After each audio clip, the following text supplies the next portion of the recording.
Ready? 5 seconds. Start. I am thankful to you for having given me this opportunity long last to say a few words on the budget. Already much has been said, and I think the finance minister has come in for his share of congratulations as well as criticism. So there is not very much to say, but I should like to say a few words. The increased development expenditure and the absence of any new taxation has earned for the budget a good response even from the businessmen. I especially welcome the relief given to the middle classes by raising the exemption limit of income tax in respect of personal income. No doubt this is some relief to the middle classes, but I would request the finance minister, if he could, to raise this exemption limit from rupees 40,000 to rupees 60,000, as that would give substantial relief to the middle classes. I am indeed glad that the Taxation Inquiry Commission has been appointed with Dr. John Mathai as the chairman, and I am sure that many of the vexed problems may be solved through this commission. At the same time, I would request the finance minister to put off the estate duty bill for the present, since this inquiry commission has been appointed and they may go into this question. For I feel that it is not an opportune moment to put on more taxes on the people. Already, as Mr.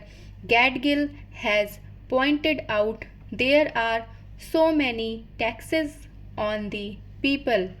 The people are overburdened by taxes and they are just trying to recover their stability. So, in regard to estate duty, I would ask him to consider about it. My reason for asking it to be postponed is, as I have said, that the people are still facing economic distress, and then our government is not able to offer the amenities which other countries have, where the estate duty exists, such as free compulsory education for children, free medical aid, homes for the poor and the destitute, old age pension, etc. So, my humble suggestion is that this point may be considered by the Taxation Inquiry Commission. I agree that there is a brighter side of the picture, and that instead of continually harping on our poverty, we should also see the bright side. We are making encouraging progress towards laying the foundation of a welfare state with the cooperation of all and the implementation of the 5-year plan. I am sure, sir, that we should be able to lay the foundations and fulfill the dreams of India. It is indeed encouraging to know from the finance minister that there is a tendency of lowering food prices all over the world, and in that case the prices in our country too would be lowered. Regarding difference, for obvious security reasons, I do not agree with my friends who say that the expenditure should be curtailed. It is not advisable to take any undue risks and slacken the defense arrangements. Indeed, defense is one of our valuable assets. Although strange to say, there seems to be adverse opinion in some quarters. I agree with what General Cariappa once said, that God and army are remembered only when there is trouble. The army consists of the most disciplined and loyal set of young men.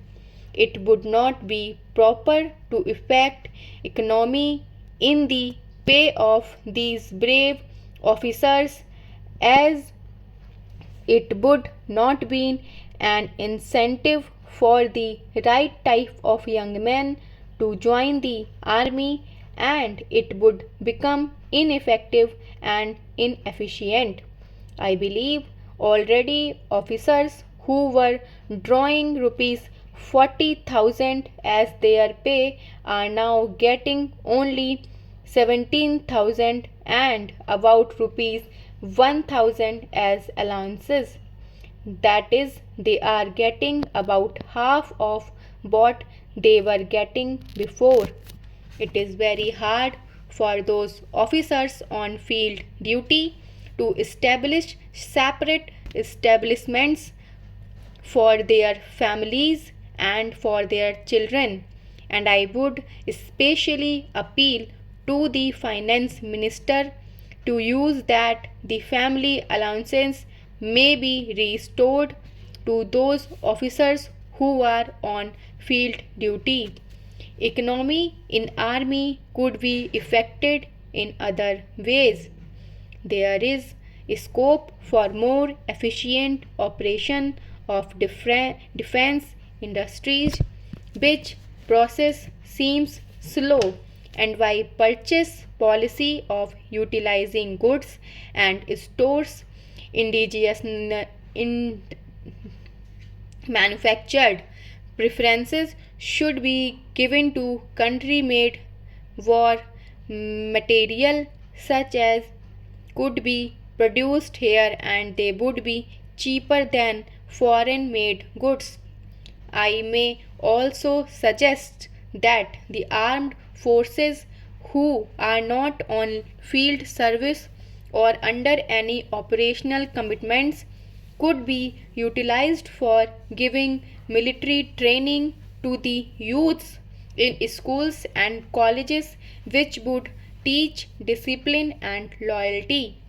The university authorities should make military training as part of their compulsory education, just as they have adopted social, domestic, and political sciences.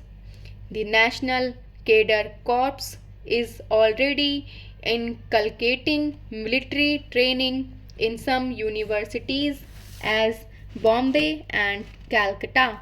But if military training is made compulsory for our university students, it will go a long way. Stop.